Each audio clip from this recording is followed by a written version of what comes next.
Hello students, आज हम class 9th का चैप्टर 8 क्वाड्रिलेटर्स का वन शॉट करने जा रहे हैं।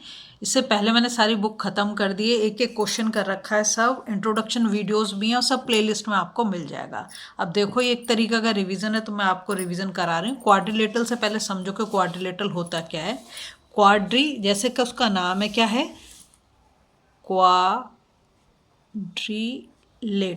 ठीक है, अगर हम इसको, ये क्वाड का मतलब होता है फोर और लेटरल का मतलब है साइड्स, मतलब जो फिगर फोर साइड से मिलके बनी हो। और ये क्या, एक पॉलीगन। पॉलीगन क्यों बोली हूँ? क्योंकि किससे बना है? लाइन सेगमेंट से मिलके बना है, इसलिए इसका हम पॉलीगन बोल रहे हैं। ठीक है, अब देखो इसमें चार साइड जैसे ये दे रखे, साइड के नाम अगर हम बोल रहे हैं तो क्या हो गया, A B, B C, C D और ए डी। चार साइड हो गई। ठीक है, इसमें चार ही एंगल होंगे, angle A, angle B, angle C, angle D, चार एंगल हो गए। वर्टिसेस की बात करें तो एक, दो, तीन, चार कॉर्नर्स को हम वर्टिसेस बोलते हैं। ठीक है, ये चीज़ क्लियर हो गई। अगर मैं इसका एक डायगोनल बना दूं, ऐसे डायगोनल हो गया है ना, तो ये दो कॉन्ग्रेंट ट्राइंगल में इसको डिवाइड कर देगा। क्या बोला मैंने? दो कॉन्ग्रेंट ट्राइंगल में डिवाइड कर देगा। कॉन्ग्रेंट का मतलब क्या है? जब एक चीज हम, मतलब ये अगर मैं ट्राइंगल ए बी सी को ट्राइंगल ए डी सी के ऊपर रखूं तो इसको सुपर इम्पोज कर ले, मतलब आपको ए डी सी दिखाई ना दे, सिर्फ ऊपर से ए बी सी दिखाई दे, इसका मतलब ये है कॉन्ग्रेंट का। ठीक है, अब देखो सबसे पहले इसमें आता है angle sum property of quadrilateral. क्या लिखा है? The sum of triangles of quadrilateral is 360। कैसे?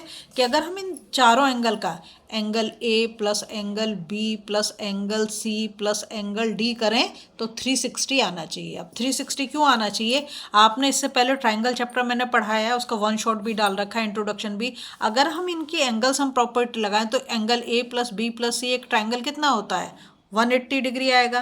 तो दूसरा वाला ट्राइंगल भी कितना आएगा? 180 आएगा। अगर हम इन दोनों को ऐड कर दें तो कितना आएगा? 360। तो यहाँ पर चारों एंगल को अगर हम ऐड करेंगे तो हमारा क्या आएगा? 360। मतलब इसमें जब हम एंगल सम प्रॉपर्टी यूज करेंगे तो 360 आना चाहिए। ठीक है, अब आता है आपका types of quadrilateral. There are 6 major types of quadrilateral. कितना बोला इसने? 6 टाइप के। अब देखो सबसे पहले आता है पैरेललोग्राम। पैरेललोग्राम क्या है? A quadrilateral is a parallelogram if opposite sides are equal and parallel. Opposite side क्या है? आमने वाली साइड को हम अपोजिट साइड बोलते हैं। जैसे ए बी का अपोजिट है सी डी, ए बी का जो अपोजिट हो गया सी डी। ठीक है, और ए डी का अपोजिट क्या होगा? B C. क्या बोला? मतलब ये जो ए डी है इसके सामने क्या है? बी सी, तो ये इसकी अपोजिट साइड हो गई। और ए बी का अपोजिट क्या है? सी डी, ये इसके अपोजिट हो गई। समझ में आ रही है बात? तो कहता है opposite sides are equal and parallel. तो मतलब ए बी, अगर मैं आपको ऐसे समझाना चाहूँ तो यहाँ पे मैं बोलूँगी A B equals to D C. ठीक है, और दूसरी साइड क्या?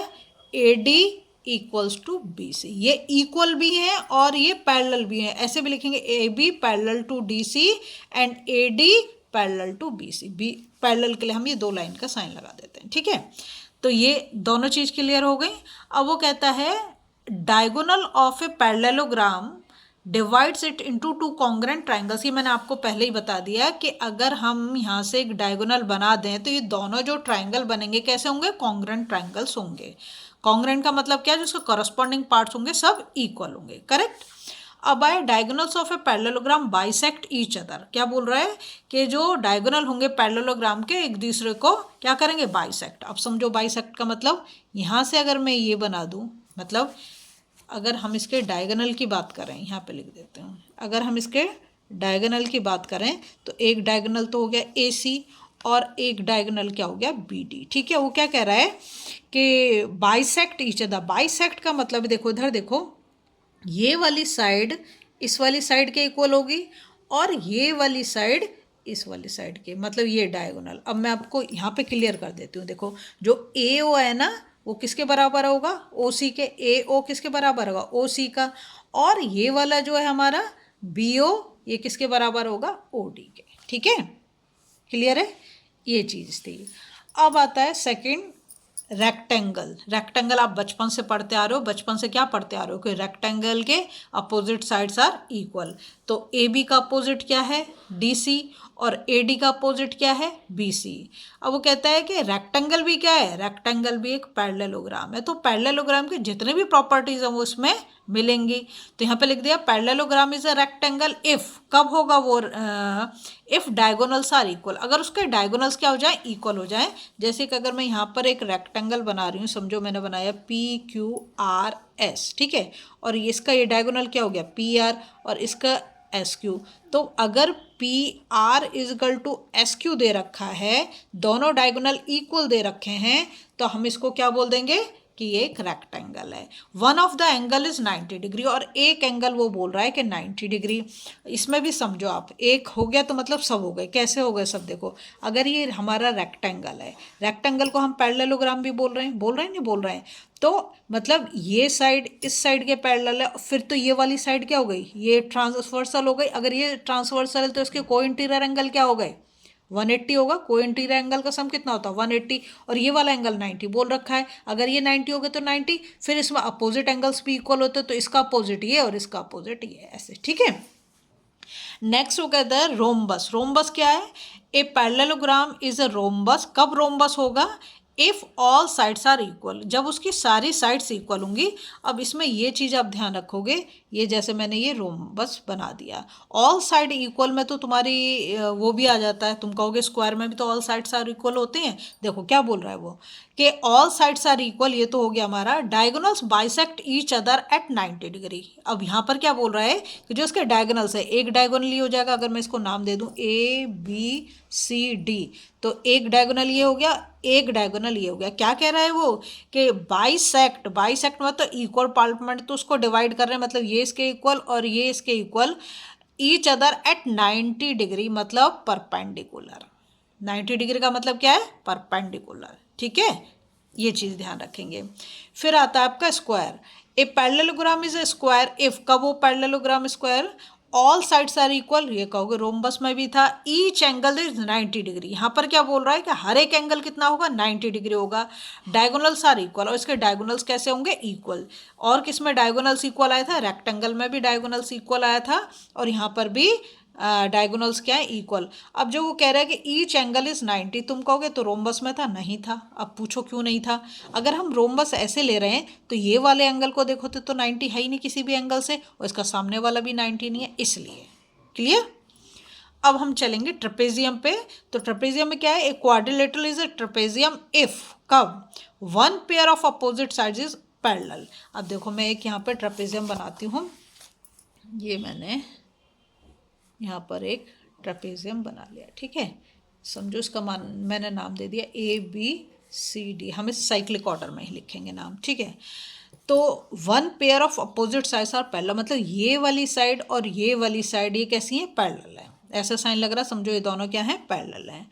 Other pair of opposite sides is non, ये वाली साइड और ये वाली साइड नॉन पैरेलल हैं। अगर ये नॉन पैरेलल साइड इक्वल हो, मतलब ये भी 5 हो और ये भी 5 हो, ये दोनों इक्वल हो, तो हम इसको बोल देते हैं आइसोसेलिस ट्रेपेजियम। क्या बोलेंगे, आइसोसेलिस ट्रेपेजियम, अगर ये नॉन पैरेलल साइड इक्वल हो उस केस में, ठीक है।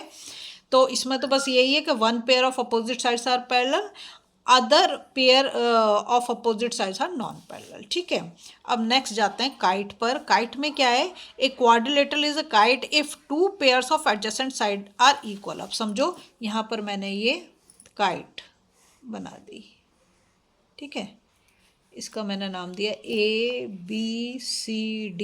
क्या बोल रहा है वो, a two pair of adjacent side are equal. तो देखो AB, इसके AB इक्वल होगा AD के, AB जो है ना CD के इक्वल हो सकता है ना BC के, ये छोटा है ऊपर वाला पार्ट, तो AB किसके, AB इक्वल्स टू AD होगा, ठीक है, और BC इक्वल्स टू DC होगा। ये ध्यान रखेंगे कि नीचे वाले जो दोनों हैं वो आपस में इक्वल होंगे और ऊपर वाले जो दोनों हैं वो आपस में इक्वल होंगे, ठीक है। इतनी चीज़ क्लियर होगा, ये हमारी काइट हो गया। अब इसकी मोस्ट इंपॉर्टेंट थ्योरम जो mid point theorem, very important, ज़्यादातर जो आपके क्वेश्चन बेस्ड होंगे इस पे होंगे, और ये जितनी भी प्रॉपर्टी मैंने बताई हैं आपको बहुत ही अच्छे से पता होनी चाहिए, इसके बिना क्वेश्चन वरना सॉल्व नहीं होंगे। चैप्टर इज ये, पर प्रॉपर्टी आपको पता होनी चाहिए। मिड पॉइंट थ्योरम समझो बहुत इंपॉर्टेंट है। क्या लिख रखा है, लिखे हुए को बस एक बार पढ़ दो, फिर मैं आपको करके दिखाती हूँ और 1 मिनट में समझ जाओगे। The line segment joining the mid point of 2 sides of triangle. सबसे पहला काम क्या कर रहे हैं हम, यहाँ पर एक ट्राइंगल बना लेते हैं, आपको बिल्कुल अच्छे से समझ में आ जाएगा। मैंने एक ट्राइंगल बना दिया ABC। इसका मिड पॉइंट का मतलब क्या, जो इसको 2 इक्वल पार्ट में डिवाइड करे, और इसका मतलब AB का मिड पॉइंट ये और AC का मिड पॉइंट ये, ठीक है। इन दोनों मिड पॉइंट को मैंने ज्वाइन कर दिया, इसका नाम मैं रख देती हूँ मैं D, और इसका नाम मैंने रख दिया E, ठीक है। ऐसे कर दिया मैंने, तो ये हो गया ABCDE। D भी मिड पॉइंट है, D किसका मिड पॉइंट है, AB का, और AC का मिड पॉइंट है E। तो क्या कहता है, the line segment joining the mid points of 2 sides of the triangle. तो एक साइड ये और दोनों के मिड पॉइंट को हमने जॉइन दिया, is parallel to the third side. मतलब ये इसके पैरेलल होगा, थर्ड साइड के पैरेलल होगा, ठीक है। Third side and equal to half of it. अब क्या बोल रहा है, equal to half of it. समझ लो कि ये अगर मैं यहाँ पर 7 सेंटीमीटर ले लूँ, BC की लेंथ अगर मैंने 7 सेंटीमीटर ली है, तो हमारी जो D है ना, इसका हाफ कितनी होगी, 3.5 सेंटीमीटर आएगी। इसमें सोचने की बिल्कुल भी बात नहीं है। क्या लिख देंगे यहाँ पर हम, ये हमारा जो DE है, DE पैरेलल टू क्या है, BC। DE, ये ध्यान रखेंगे, DE ये जो हमने मिड पॉइंट को जोड़ा, ये किसके पैरेलल है, थर्ड साइड क्या हमारी, BC, ठीक है। एंड हमारा जो ये मिड पॉइंट है DE equals to half BC। समझ में आ गया। BC कितना है 7, तो इसका हाफ कर दे, कितना हो गया 3.5, तो DE कितना होगा हमारा 3.5। समझ में आ गई। और इसका जो कन्वर्स है, converse of mid point theorem is also true. और ये ध्यान रखोगे आप, ये मैंने अपने उसमें दोनों में बहुत अच्छे से समझा है। जो मैंने इंट्रोडक्शन वीडियो डाली है, इसके लिए अलग अलग वीडियो डाली है, मिड पॉइंट थ्योरम और converse of mid point theorem, बहुत ही अच्छे से समझा, एक एक पॉइंट वाइज। तो आप जो है उसे भी ज़रूर चेकआउट करें अगर कहीं पे प्रॉब्लम आ रही है, प्लीज़। और लाइक शेयर सब्सक्राइब कर दें अगर आपको वीडियो पसंद आ रही है।